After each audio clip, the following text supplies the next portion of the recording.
আমার এই ডিজাইনে টোটাল আর্কিটেক্ট বা ডিজাইন সলিউশনের ভূমিকা পালন করছে হচ্ছে ChatGPT বা এআই, তাও আবার ফ্রি ভার্সন। ChatGPT যদি হিরো আলম ইউজ করে তাহলে ChatGPT প্রত্যেকটা অ্যান্সার হিরো আলম মার্কা দেবে। আর ChatGPT যদি মার্ক জুকারবার্গ বা বিল গেটস এরা ইউজ করে তাহলে তার রেসপন্সটা হবে ওই মার্ক জুকারবার্গ বা বিল গেটসদের মতোই। আপনি কখনো চিন্তা করেছেন যে এআই আপনার 30 থেকে 40,000 টাকার প্রজেক্ট অথবা 300 থেকে 400 ডলারের একটা প্রজেক্ট সম্পন্ন করতে আইডিয়া জেনারেট করে আপনাকে হেল্প করবে? আমি তো কখনোই চিন্তা করিনি। আজকের ভিডিওতে আমি দেখাবো কিভাবে আমি $300 একটা প্রজেক্ট সম্পূর্ণটাই এআইয়ের মাধ্যমে সম্পন্ন করেছি। সো চলেন কথা না বাড়িয়ে স্ক্রিনে চলে যায়। ওকে, সো এটা একটা ইউনাইটেড স্টেট অফ আমেরিকার ক্লায়েন্ট। তো ওই ক্লায়েন্ট আমাকে নক দিয়েছিল। এই প্রজেক্টটা অন্য ট্র্যাডিশনাল প্রজেক্ট থেকে একটু আলাদা ছিল, কারণ ওর যে ডিজাইনটা দরকার সেটা হচ্ছে Japanese style with modern. So দুইটা সমন্বয় একটা ডিজাইন। তো এই ডিজাইনটার জন্য নর্মালি আমি তখন ঢাকার বাইরে ছিলাম। তো এটা হচ্ছে সে ইন্সপায়ারেশান দিয়েছে এবং তার ব্যাকইয়ার্ডের যে মেজারমেন্টগুলা সেগুলো আমাকে দিয়েছে। তো ইন্সপায়ারেশানগুলো যদি আমি আপনাদের দেখাই, দেখতে পাচ্ছেন যে ইন্সপায়ারেশানগুলো কিন্তু একটু ডিফারেন্ট। হ্যাঁ, একটু ডিফারেন্ট, এটা ঠিক আছে, বাট দিস ওয়ান এটা টোটালি ডিফারেন্ট। তো এই টাইপের ডিজাইন আসলে করাও খুব কঠিন এবং এই ধরনের আইডিয়া জেনারেট করাও খুব কঠিন, কারণ আমরা বিশেষ করে মডার্ন ডিজাইনের সাথে আমরা পরিচিত। এই যে এই ধরনের টন থাকবে। তো এভাবে করে ও টোটাল হচ্ছে আমাকে ডিটেলস পাঠায় এবং আমি এই টোটাল ডিজাইনের জন্য $300 চার্জ করি এবং এটাতে সে রাজি হয় এবং এই অর্ডার প্লেস করে। এইখানে মূলত আমাকে ক্লায়েন্ট যে ধরনের রিকোয়ারমেন্টস দিয়েছিল সেইগুলো আমি সব এখানে হচ্ছে একসাথে লিখি, সব কালেক্ট করি আর কি, কপি করে এখানে পেস্ট করি। পেস্ট করে হচ্ছে আমি এখানে জাস্ট ইন্টার দিই। তো স্বাভাবিকই ও মানে এআই হচ্ছে এমন একটা জিনিস যে ওকে আপনি দিবেন, ওর যেটা বেস্ট মনে হবে ওই অ্যান্সার দিতে থাকবে। এরপরে আমি এআইয়ের ব্যবহার সম্পর্কে আসতেছি। তো আসলে এগুলো তো আমার প্রয়োজন না, আমার দরকার হচ্ছে ডিজাইন আইডিয়া। তারপর আমি কী করি যে ওর যে ইন্সপায়ারেশনগুলো আমাকে দিয়েছিল তো সেটার একটা স্ক্রিনশট নেই। আচ্ছা, স্ক্রিনশট নেওয়ার কারণটা কি, আমি কেন ডিরেক্ট ইমেজ আপলোড করলাম না? কারণটা হচ্ছে এই যে ChatGPT ব্যবহার করতেছি এটা তো প্রিমিয়াম না। সো এখানে সম্ভবত ফ্রিতে প্রতিদিন 3 থেকে 4টা ইমেজ আপলোডের একটা লিমিট থাকে প্রতিদিন। এখন আমার পক্ষে তো এতগুলো ইমেজ একবারে আপলোড দেওয়া সম্ভব না। তখন আমি চেষ্টা করলাম যে এই টোটালটাকে একটা স্ক্রিনশট নেই, নিলেই তো বুঝে ফেলবে যে কোনটা কেমন, কারণ এখানে কিন্তু স্পষ্ট বোঝা যাচ্ছে ও যে ইন্সপায়ারেশনগুলো আছে। আমি টোটালটা স্ক্রিনশট নিলাম এবং এখানে কিন্তু মানে নাম দেওয়া আছে। তো এটা দিয়ে আমি হচ্ছে এখানে লিখে দিলাম যে ম্যাপ 1 অ্যান্ড ম্যাপ 2 হচ্ছে existing space. Map 1 and map 2তে হচ্ছে মেজারমেন্ট দেওয়া আছে, ওটা পড়ে নিবে। এই তো আমি বলছি তুমি আমাকে একটা আইডিয়া জেনারেট করো। তো সম্ভবত আইডিয়া জেনারেট করছে। তো এই ব্যাকইয়ার্ড ডিজাইনটা ছিল হচ্ছে 44 ফিট বাই 45 ফিট একটা স্পেস।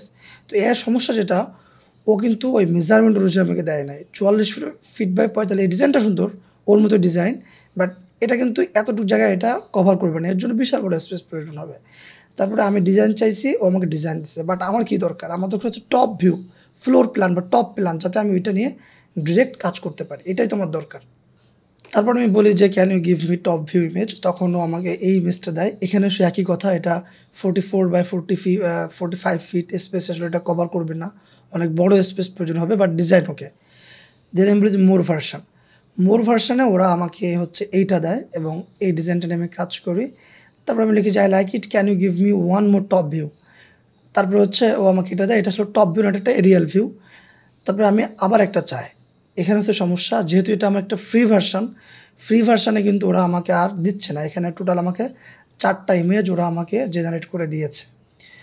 তো তখন আর কি করার, যেহেতু অলরেডি 10 দিন পার হয়ে গেছে, আমি এই ডিজাইনটা নিয়ে কাজ শুরু করি। তো আমি যদি এখন স্কেচআপ ফাইলটা ওপেন করি, আপনারা দেখতে পাচ্ছেন এটা হচ্ছে আমার সেই স্কেচআপ ফাইল। তো স্কেচআপ ফাইলে আমি যদি এই ইন্সপায়ারেশন এই ট্যাগটা ওপেন করি, তাহলে দেখতে পাচ্ছেন যে ওই ইমেজটাই আমি এখানে ডিরেক্ট নিয়ে আসছি। তো দেখতে পাচ্ছেন যে এটা অলমোস্ট একটা স্কোয়ার স্পেসের জন্য পারফেক্ট। তো এআই থেকেও তো আপনি ডিরেক্ট একদম আপনার সম্পূর্ণ প্রজেক্ট ওরা কখনোই কমপ্লিট করে দেবেন, এটা তো সম্ভবও না। তো তখন হচ্ছে আমি এটা নিয়ে কাজ শুরু করি। তো আমি যদি দেখাই, দেখেন ওর এখানে ও যে ডিজাইনগুলো করে দিছে, আমি কিন্তু ডিজাইনের সব জিনিস ঠিক রাখছি, অলমোস্ট সব। তো এখানে দেখেন ও পন্ড রাখছি, এখানে আমি এখানে পন্ড রাখছি।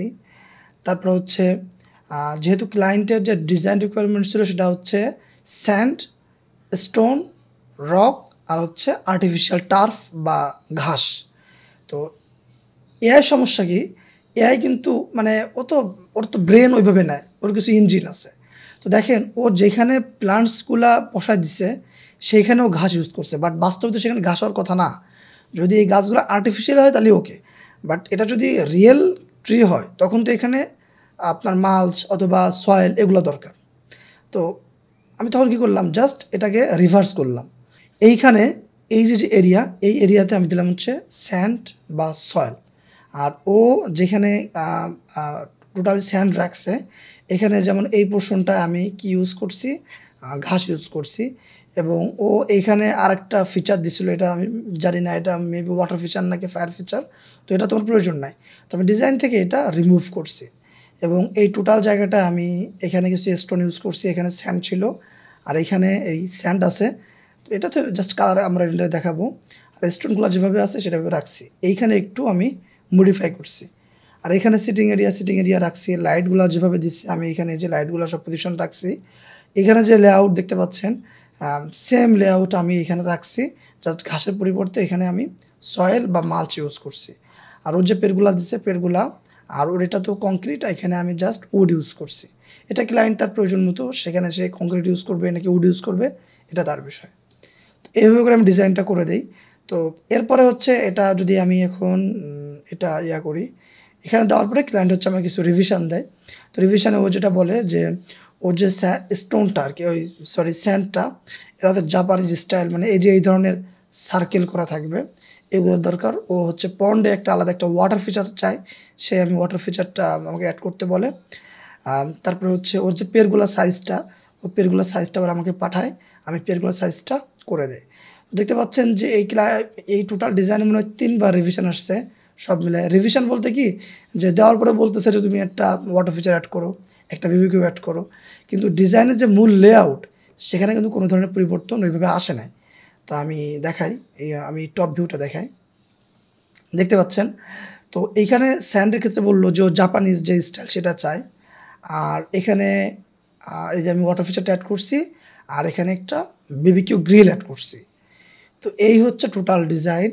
এই $300 প্রজেক্ট আমি সম্পূর্ণটাই এআই সাহায্য নিয়ে, এখানে দেখতে পাচ্ছেন যে অলমোস্ট সেম 90% হচ্ছে একদম আমি এআই থেকে যেটা পাইছি সেটাই অ্যাপ্লাই করা হয়েছে। 90% জাস্ট কিছু রিভার্স করা হয়েছে, এআই থেকে আপনি 100% পাবেন না। এবং এই ডিজাইনটাই কিন্তু ক্লায়েন্ট অনেক হ্যাপি হয়েছে। দেখেন রিভিউটাও কিন্তু আমাকে ভালো একটা রিভিউ দিছে। এই হচ্ছে একটা টোটাল প্রজেক্ট ছিল। আপনারা দেখতে পাচ্ছেন যে কত কম সময়ে আমি $300 একটা প্রজেক্ট এই ChatGPT তাও ফ্রি ভার্সান দিয়ে আমি সাকসেসফুলি কমপ্লিট করছি। এমনটা না যে 60% আইডিয়া হচ্ছে ChatGPT-র, এরপরে 90% আইডিয়াই হচ্ছে ChatGPT-র, 10% আমার। আমি জাস্ট ওই মানে ডাটা এন্ট্রির মতো ওই জিনিসগুলা 3D-তে তৈরি করছি আর রেন্ডার করছি, এত বেশি সময় লাগে না। একটা ডিজাইন আইডিয়া জেনারেট করে, এটাই হচ্ছে ইম্পর্ট্যান্ট। একজন আর্কিটেক্ট যে ডিজাইন করে সেটা ইমপ্লিমেন্ট করে তো সাধারণ মানুষ, মানে সাধারণ বিল্ডার। তার মানে কি সাধারণ বিল্ডারকে আর্কিটেক্ট? সাধারণ বিল্ডার কিন্তু আর্কিটেক্ট না। আর্কিটেক্ট হল মেইনলি তার মাথা, তার আইডিয়া জেনারেট করার ক্যাপাসিটি, সে কতটা ভালো ডিজাইন সলিউশন দিচ্ছে। আমার এই ডিজাইনে টোটাল আর্কিটেক্ট বা ডিজাইন সলিউশনের ভূমিকা পালন করছে হচ্ছে ChatGPT বা এআই, তাও আবার free version. By the way, আপনারা যদি ChatGPT সম্পর্কে টোটাল একটা ভিডিও চান বা টোটাল একটা সিরিজ চান, তাহলে আমার এই ভিডিওতে কমেন্ট করতে হবে। যদি 20টা কমেন্ট পড়ে তাহলে আমি এই টোটাল এআই নিয়ে, এবং অবশ্যই প্রত্যেকটা ফ্রি ভার্সন একদম ফ্রিতে আপনাকে ব্যবহার করতে পারবেন, এই জিনিসটা আমি একটা ভিডিও তৈরি করার প্ল্যান করছি। ChatGPT বা এআই হচ্ছে এমন একটা বিষয়, এটা আমি যদি এক্সপ্লেইন করি, আমি যাকে হচ্ছে ChatGPT বিষয়টা বোঝাই, আমি এভাবে বলি। ছোটোবেলায় আমরা যখন সিরাপ খাইতাম তখন ডাক্তার বলতো কি যে খাওয়ার আগে একটু ঝাঁকা দিয়ে নেবেন। সো এআই থেকে যদি আপনি ভালো আইডিয়া বা ভালো জিনিস পেতে চান, তাহলে এখানে ওই সিরাপের মতো ঝাঁকা দেওয়া। তো এই ঝাঁকাটা আপনি কীভাবে দেবেন, তা নাহলে কিন্তু আপনি ভালো আইডিয়া বা ভালো তথ্য এখান থেকে পাবেন না। ChatGPT যদি হিরো আলম ইউজ করে, তাহলে ChatGPT প্রত্যেকটা অ্যান্সার হিরো আলম মার্কা দেবে। আর ChatGPT যদি মার্ক জুকারবার্গ বা বিল গেটস এরা ইউজ করে, তাহলে তার রেসপন্সটা হবে ওই মার্ক জুকারবার্গ বা বিল গেটসদের মতোই। সো অ্যাকচুয়ালি এটা যেহেতু একটা ইঞ্জিন, এই ইঞ্জিনটাকে ট্রেন করতে হয়। আপনি যেমন কুকুরকে ট্রেন করেন ছোটো থেকে, পাখিকে ট্রেন করে ছোটো থেকে, এবং পরবর্তীতে সে আপনার সব কথা শুনে। আপনি যদি এআইটাকে এভাবে ট্রেন করতে পারেন, আপনি যদি তাকে পারফেক্টলি আপনার মতো করে ট্রেন করতে পারেন, তাহলে দেখা যাবে যে আপনি একটা ওয়ার্ড লিখবেন, ও বুঝে যাবে যে আপনি তাকে কী বোঝাচ্ছেন, ওই কুকুর বিড়ালের মতোই। এবং প্রত্যেকটা কমান্ড দেওয়ার আগে ওই স্রাবের মতো আপনাকে একটা ঝাঁকা দিয়ে নিতে হবে। সো এই বিষয়গুলা নিয়ে আমি টোটাল একটা ভিডিও তৈরি করার প্ল্যান করছি। যদি আমার এই ভিডিওতে 20টা কমেন্ট পড়ে তাহলে এটা নিয়ে আমি একটা ভিডিও সিরিজ আনতে পারি। ধন্যবাদ।